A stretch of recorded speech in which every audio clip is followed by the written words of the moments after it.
So hey guys, இந்த ரீடிங்கில் வந்து நம்ம என்ன பார்க்க போறோம் அப்படின்னா, உங்க பர்சனோட கரண்ட் ஃபீலிங்ஸ் பத்தி நம்ம வந்து பார்க்கலாம். So this again pick a crystal.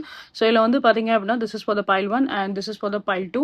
So let's see for the file 1. இவங்க சைட்ல இருந்து இவங்க ஏதாவது ஒரு சில எஃபர்ட் போடுறதுக்கு இன்னுமே அவங்க பர்சன் வந்து பயப்பட தான் செய்றாங்க. ஸ்டில் அவங்க மேல வந்து ஏதாவது ஒரு சில விருப்பம் இருக்க மாதிரி நீங்க ஏதாவது ஒரு சில சைன் நீங்க வந்து காட்டினா பெட்டரா இருக்கும் அப்படின்ற மாதிரி தான் உங்களோட ஒரு ஃபீலா வந்து இருக்கு. உங்களை பத்தி இன்னுமே அந்த பர்சனுக்கு நிறைய ஒரு சில தாட் ப்ராசஸ் இருக்கு. டீப்பா உங்களை பத்தி ரொம்பவே வந்து திங்க் பண்ண தான் செய்றாங்க. ஸோ நீங்க அந்த பர்சனோட மைண்ட்ல வந்து பார்த்தோம் அப்படின்னா, லைக் அந்த 24 பர்சன் உங்களை பத்தின தாட்ஸ் அதிகமாவே வந்து இந்த பர்சனுக்கு இருக்க தான் செய்யுது. Let's see for the file 2 people. Mind game play பண்றாங்க அப்படின்னு தான் சொல்ல முடியும். சில நேரத்துல இந்த பர்சனுக்கு வந்து என்ன எப்படி ஃபீல் ஆகுது அப்படின்னா, நீங்க டிஸ்டன்ஸ்ல இருக்கிறது அவங்களுக்கு சுத்தமா வந்து பிடிக்கல. சில நேரத்துல வந்து நீங்க டிஸ்டன்ஸ்ல இருக்கிறது தான் அவங்களுக்கு இப்போதைக்கு பெட்டர் அப்படின்ற மாதிரி அவங்க அந்த மாதிரி வந்து திங்க் பண்றாங்க. கொஞ்சம் அது ஒரு பயாஸ்டான ஒரு மைண்ட் செட்டா தான் இருக்கு. இன்னும் ஒரு கிளாரிஃபிகேஷன் இந்த கனெக்ஷன்ஸை பத்தி அவங்க இன்னும் தெளிவான எந்த ஒரு டிசிஷனுமே அவங்க வந்து எடுக்கல.